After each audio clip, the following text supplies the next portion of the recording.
la crisis que estamos viviendo: huracanes, terremotos, incendios, pandemia. Necesitamos un mensaje a nuestro corazón. Ministerio al Pequeño Rebaño. Bienvenidos a otro episodio al Pequeño Rebaño. Les saluda a su amigo el pastor Miguel Tirado y hoy vamos a dialogar acerca del capítulo 54 del libro El deseado de todas las gentes. Este capítulo se titula El buen samaritano y está basado en el relato que aparece en el libro de Lucas, capítulo 10, versos 25 al 37. Y me acompaña el pastor Orlando González, y les invito para orar. Dios eterno, ven. Para entrar en nuestro ser te autorizamos para que transformes, para que nos llenes de tu palabra en este momento. En el nombre de Jesús. Amén. Amén. En la historia del buen samaritano, Cristo ilustra la naturaleza de la verdadera religión. Muestra que ésta no consiste en sistemas, credos o ritos, sino en la realización de actos de amor, en hacer el mayor bien a otros, en la bondad genuina. Mientras Cristo estaba enseñando a la gente, he aquí un doctor de la ley se levantó, tentándole y diciendo: Maestro, ¿haciendo qué cosas poseeré la vida eterna? Con expectante atención la muchedumbre congregada esperó la respuesta. Los sacerdotes y rabinos habían pensado enredar a Cristo, induciendo al doctor de la ley a dirigirle esta pregunta. Pero el Salvador no entró en controversia. Exigió la respuesta al mismo interrogador. ¿Qué está escrito en la ley?, dijo él. ¿Cómo lees? Los judíos seguían acusando a Jesús de tratar con liviandad la ley dada desde el Sinaí. Pero él encauzó el problema de la salvación hacia la observancia de los mandamientos de Dios. El doctor de la ley dijo: amarás al Señor tu Dios de todo tu corazón y de toda tu alma y de todas tus fuerzas y de todo tu entendimiento, y a tu prójimo como a ti mismo. Jesús dijo: bien has respondido, haz esto y vivirás. El doctor de la ley no estaba satisfecho con la opinión y las obras de los fariseos. Había estado estudiando las escrituras con el deseo de conocer su significado real. Tenía vital interés en el asunto y había preguntado con sinceridad: ¿haciendo qué cosa poseeré la vida eterna? En su respuesta tocante a los requerimientos de la ley, pasó por alto el cúmulo de preceptos ceremoniales y rituales. No les atribuyó ningún valor, sino que presentó los dos grandes principios de los cuales depende la ley y los profetas. Esta respuesta, al ser elogiada por Cristo, colocó al Salvador en un terreno ventajoso frente a los rabinos. No podrían condenarle por haber sancionado lo declarado por un expositor de la ley. Haz esto y vivirás, dijo Jesús. Presentó la ley como una unidad divina, enseñando así que es imposible guardar un precepto y quebrantar otro, porque el mismo principio corre por todos ellos. El destino del hombre será determinado por su obediencia a toda la ley. El amor supremo a Dios y el amor imparcial al hombre son los principios que deben practicarse en la vida. El legalista se reconoció transgresor de la ley. Bajo las palabras escrutadoras de Cristo se vio culpable. No practicaba la justicia de la ley que pretendía conocer. No había manifestado amor hacia su prójimo. Necesitaba arrepentirse, pero en vez de hacerlo, trató de justificarse. En lugar de reconocer la verdad, trató de mostrar cuán difícil es la obediencia de los mandamientos. Así esperaba mantener a raya la convicción de su culpabilidad y vindicarse ante el pueblo. Las palabras del Salvador habían demostrado que su pregunta era innecesaria, puesto que él mismo había podido contestarla. Con todo, hizo otra diciendo: ¿quién es mi prójimo? Esta cuestión provocaba entre los judíos interminables disputas. No tenía dudas en cuanto a los paganos y los samaritanos. Estos eran extranjeros y enemigos. Pero ¿dónde debía hacerse la distinción entre la gente de su propia nación y entre las diferentes clases de la sociedad? ¿A quiénes debían considerar como prójimos el sacerdote, el rabino, el anciano? Se pensaba la vida en un sinfín de ceremonias para purificarse. Enseñaban que el trato con la multitud ignorante y descuidada causaba una contaminación cuya supresión requería tedioso esfuerzo. ¿Debían considerar a los inmundos como prójimos? De nuevo Jesús rehusó ser arrastrado a una controversia. No denunció el fanatismo de aquellos que le estaban vigilando para condenarle, pero relatando una sencilla historia expuso a sus oyentes un cuadro tal de superabundante amor celestial que tocó todos los corazones y arrancó del doctor de la ley una confesión de la verdad. El modo de disipar las tinieblas consiste en dar entrada a la luz. La mejor manera de tratar con el error consiste en presentar la verdad. Es la revelación del amor de Dios, lo que pone de manifiesto la deformidad y el pecado de la egolatría. Un hombre, dijo Jesús, descendía de Jerusalén a Jericó y cayó en manos de ladrones, los cuales le despojaron e hiriéndole, se fueron dejándole medio muerto.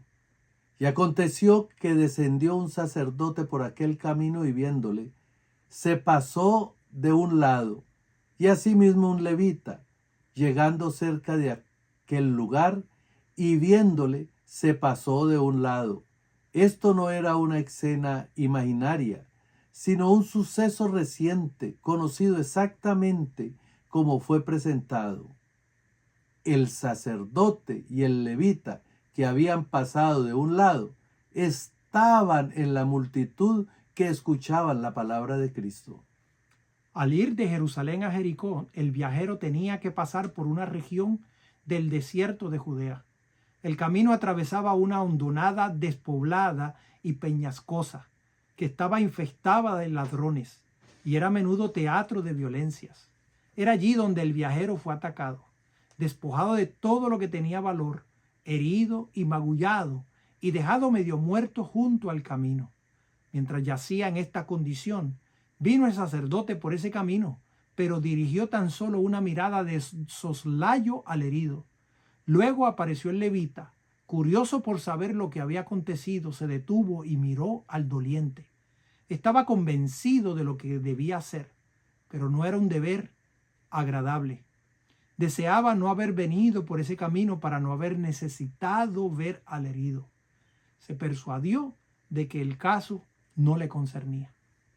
Estos dos hombres pertenecían al oficio sagrado y profesaban exponer las Escrituras. Pertenecían a la clase especialmente elegida para representar a Dios ante el pueblo. Se debían compadecer de los ignorantes y extraviados, a fin de guiar a los hombres al conocimiento del gran amor de Dios hacia la humanidad. La obra que estaban llamados a hacer era la misma que Jesús había descrito como suya cuando dijo: «El Espíritu del Señor es sobre mí, por cuanto me ha ungido para dar buenas nuevas a los pobres, me ha enviado para sanar a los quebrantados de corazón, para pregonar a los cautivos libertad y a los ciegos vista, para poner en libertad a los quebrantados». Los ángeles del cielo miran la angustia de la familia de Dios en la tierra y están dispuestos a cooperar con los hombres para aliviar la opresión y el sufrimiento.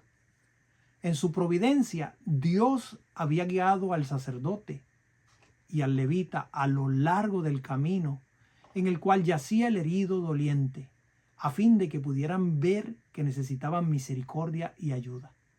Todo el cielo observaba para ver si el corazón de esos hombres sería movido por la piedad hacia el infortunio humano. El Salvador era el que había instruido a los hebreos en el desierto. Desde la columna de nube y de fuego había enseñado una lección muy diferente de la que el pueblo estaba recibiendo ahora de sus sacerdotes y maestros. Las provisiones misericordiosas de la ley se extendían aún a los animales inferiores, que no pueden expresar con palabras sus necesidades y sufrimientos. Por medio de Moisés se había dado instrucciones a los hijos de Israel al respecto. Si encontrares el buey de tu enemigo o su asno extraviado, vuelve a llevárselo. Si vieres el asno del que te aborrece caído debajo de su carga, ¿le dejarás entonces desamparado? Sin falta ayudarás con él a levantarlo. Pero mediante el hombre herido por los ladrones, Jesús presentó el caso de un hermano que sufría. Cuanto más debieran haberse conmovido de piedad hacia él que hacía una bestia de carga. Por medio de Moisés se les había advertido que el Señor su Dios era Dios grande, poderoso y terrible, porque hace justicia al huérfano y a la viuda, que ama también al extranjero, por lo cual él ordenó: amaréis pues al extranjero, ámalo como a ti mismo. Job había dicho: el extranjero no tenía fuera la noche, mis puertas abría al caminante. Y cuando dos ángeles en forma de hombre fueron a Sodoma, Lot, inclinándose con su rostro a tierra, dijo: ahora pues, mis señores, os ruego que vengáis a casa de vuestro siervo y os hospedéis. Con todas estas lecciones el sacerdote y el levita estaban familiarizados, pero no las ponían en práctica. Educados en la escuela del fanatismo nacional, habían llegado a ser egoístas, de ideas estrechas y exclusivistas. Cuando miraron al hombre herido, no podían afirmar si pertenecía a su nación o no. Pensaron que podría ser uno de los samaritanos y se alejaron. El doctor de la ley no vio en la conducta de ellos, tal como Cristo la había descrito, nada contrario a lo que se le había enseñado concernente a los requerimientos de la ley. Pero luego se le presentó una nueva escena. Un samaritano de viaje vino a donde estaba el doliente y al verlo se compadeció de él.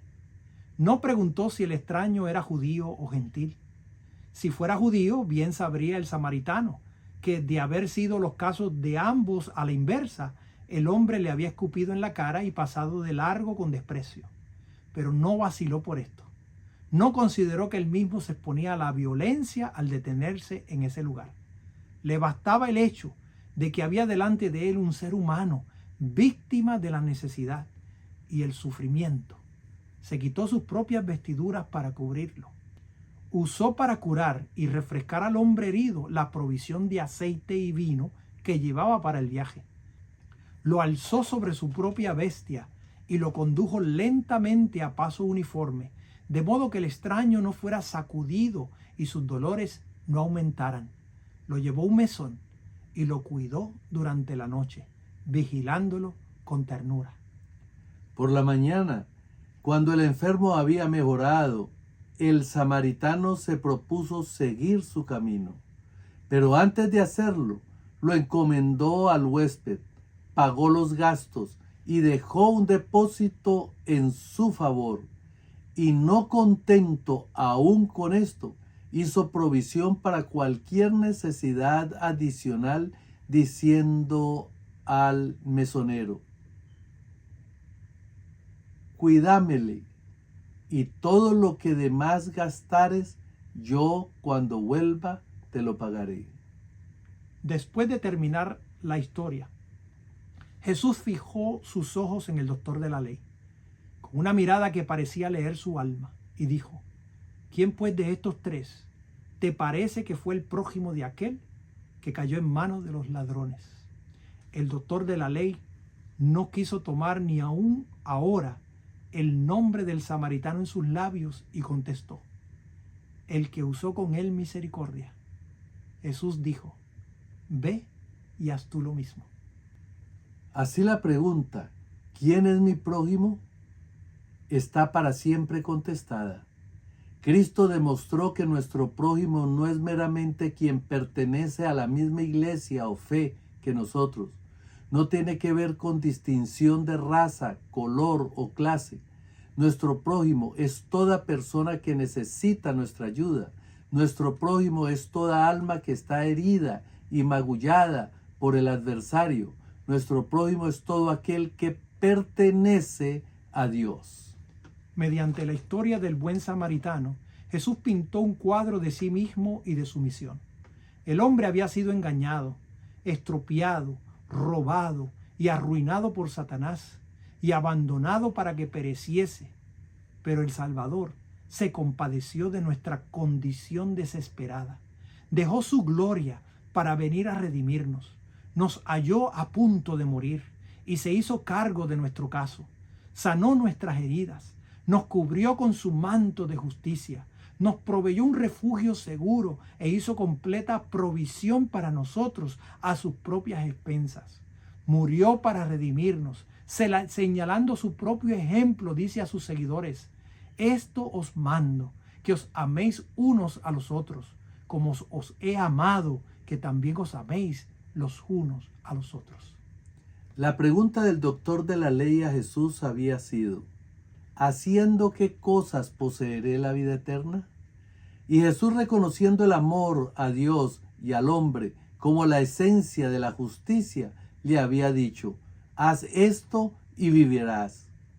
El samaritano había obedecido los dictados de un corazón bondadoso y amante, y con esto había dado prueba de ser observador de la ley.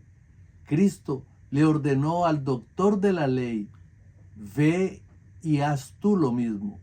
Se espera que los hijos de Dios hagan y no meramente digan.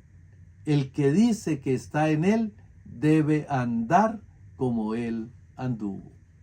La lección no se necesita menos hoy en el mundo que cuando salió de los labios de Jesús. El egoísmo y la fría formalidad casi han extinguido el fuego del amor y disipado las gracias que podrían hacer fragante el carácter. Muchos de los que profesan su nombre han perdido de vista el hecho de que los cristianos deben representar a Cristo. A menos que practiquemos el sacrificio personal para el bien de otros, en el círculo familiar, en el vecindario, en la iglesia y donde quiera que podamos, cualquiera sea nuestra profesión, no somos cristianos. Cristo unió sus intereses con los de la humanidad y nos pidió que nos identifiquemos con Él para la salvación de la humanidad. De gracia recibiste, dice Él, dad de gracia. El pecado es el mayor de todos los males y debemos apiadarnos del pecador y ayudarle. Son muchos los que yerran y sienten su vergüenza y desatino. Tienen hambre de palabras de aliento. Miran sus equivocaciones y errores hasta que casi son arrojados a la desesperación. No debemos descuidar estas almas. Si somos cristianos, no pasaremos de un lado, manteniéndonos tan lejos como nos sea posible de aquellos que más necesitan nuestra ayuda. Cuando veamos un ser humano en angustia, sea por la aflicción o por el pecado, nunca diremos: esto no me incumbe. Vosotros que sois espirituales, restaurad al tal con el espíritu de mansedumbre. Por la fe y la oración, hacer retroceder el poder del enemigo. Hablad palabras de fe y valor que serán como bálsamo sanador para el golpeado y herido. Muchos son los que han desmayado y están desanimados en la gran lucha de la vida. Cuando una palabra de bondadoso estímulo los hubiera fortalecido para vencer.